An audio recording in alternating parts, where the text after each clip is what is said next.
2월 4일 수요일 경건의 시간을 시작하겠습니다. 기도하겠습니다. 말씀으로 찾아오신 하나님, 오늘도 일상이 시작되기 전 주님의 말씀을 가장 먼저 묵상하게 하시니 참으로 감사드립니다. 이 시간 저희의 마음이 주님께로만 향하게 하시고 성령님께서 저희의 메마른 심령에 주님의 충만한 은혜와 진리를 가득 채워주시기를 원합니다. 오직 주님만으로 가득한 복된 시간이 되게 하여 주옵소서. 예수님의 이름으로 기도드립니다. 아멘. 요한복음 1장 14절에서부터 18절까지 말씀을 보겠습니다. 같이 읽습니다. 그 말씀은 육신이 되어 우리 가운데 사셨다. 우리는 그의 영광을 보았다. 그것은 아버지께서 주신 외아들의 영광이었다. 그는 은혜와 진리가 충만하였다. 요한은 그에 대하여 증언하여 외쳤다. 이분이 내가 말씀드린 바로 그분입니다. 내 뒤에 오시는 분이 나보다 앞서신 분이라고 말씀드린 것은 이분을 두고 말한 것입니다. 그분은 사실 나보다 먼저 계신 분이기 때문입니다. 우리는 모두 그의 충만함에서 선물을 받되 은혜에 은혜를 더하여 받았다. 율법은 모세를 통하여 받았고 은혜와 진리는 예수 그리스도로 말미암아 생겨났다. 일찍이 하나님을 본 사람은 아무도 없다.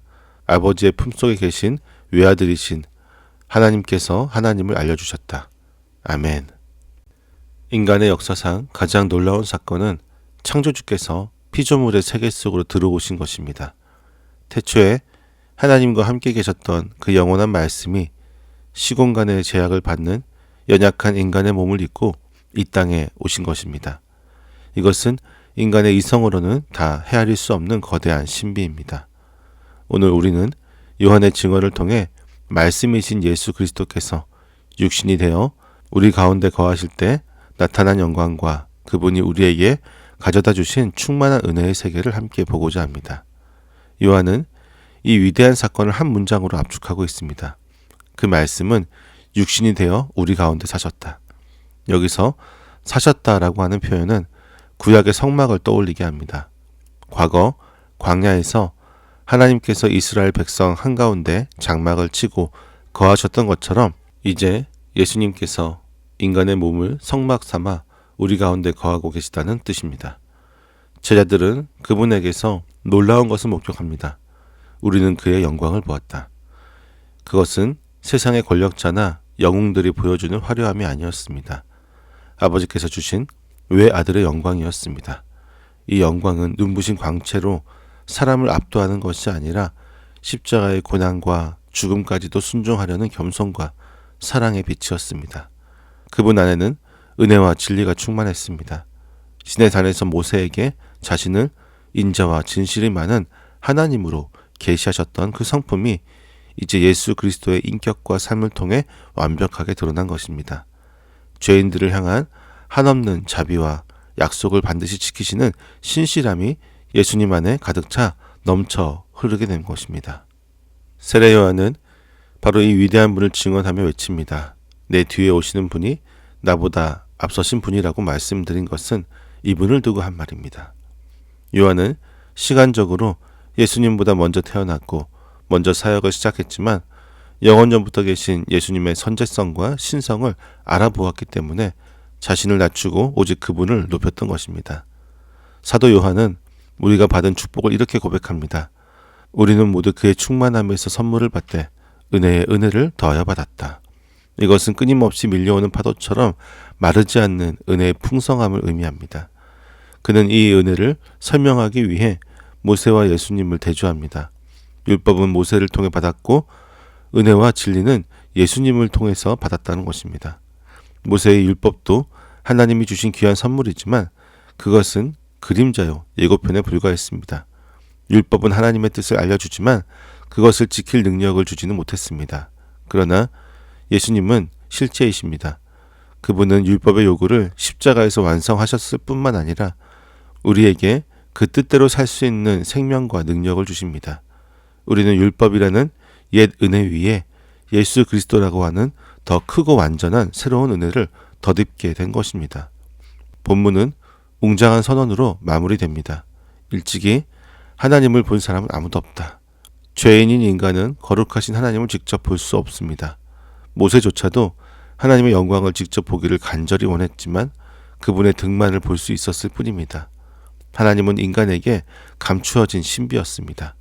그러나 이제 그 감추어졌던 하나님이 우리의 눈앞에 훤히 드러났습니다. 아버지의 품속에 계신 외아들이신 하나님께서 하나님을 알려주셨다는 것입니다. 예수님은 단순히 하나님의 말씀을 전달하는 메신저가 아닙니다. 그분은 아버지의 품속, 곧 가장 깊고 친밀한 관계 속에 계신 하나님 자신이십니다. 그러므로 예수님을 본 자는 곧 하나님을 본 것입니다. 예수님의 십자가 사랑에서 우리는 하나님의 사랑을 보게 됩니다. 예수님의 거룩한 삶에서 우리는 하나님의 거룩함을 또한 엿보게 됩니다. 예수님은 보이지 않는 하나님의 형상이시며 우리에게 하나님을 설명해 주시는 유일하고 완벽한 계시자가 됩니다. 이제 우리는 막연한 신을 믿는 것이 아니라 예수 그리스도의 얼굴에 나타난 하나님의 영광을 보고 믿는 자들이 되었습니다.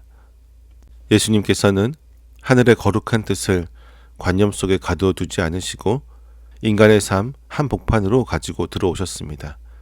그분의 삶은 차가운 법조문이 아닙니다.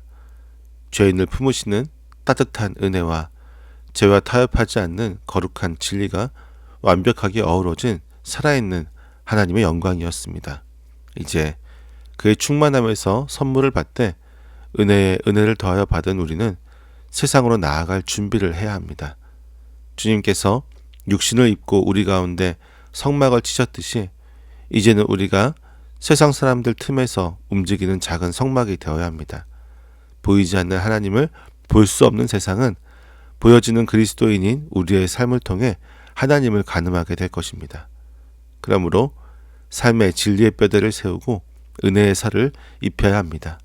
진리가 없는 은혜는 방종이 되기 쉽고 은혜가 없는 진리는 차가운 흉기가 될 뿐입니다.